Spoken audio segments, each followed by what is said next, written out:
What's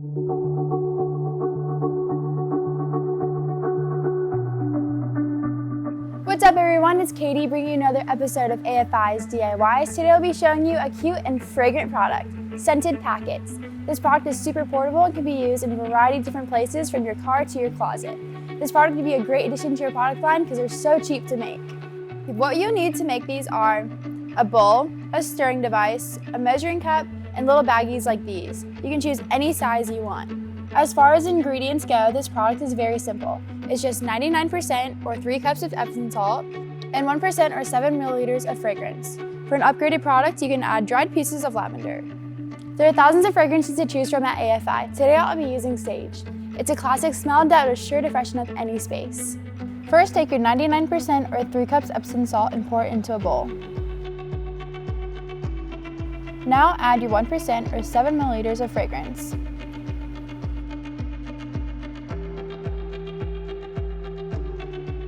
Mix the fragrance and salt thoroughly, making sure the fragrance is well distributed. It smells amazing. Seriously, I wish you could smell this. If you want to freshen up your room even more, be sure to check out our DIY on room spray. It has the same effect except it's in liquid form. Once you have your mixture, this is where you can add in your lavender petals. After you add it in, mix well.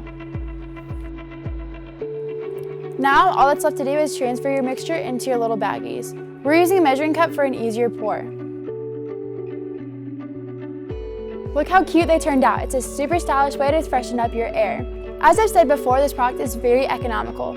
It costs us less than $1 to make and it wholesales for $2 to $3 and can retail for $5 to $7 depending on the quantity and size. That's all for today. I hope you enjoyed our easy and fun DIY. If you like this video, make sure you hit the subscribe button down below to stay up to date with what we're doing. I'll see you guys next time. Bye!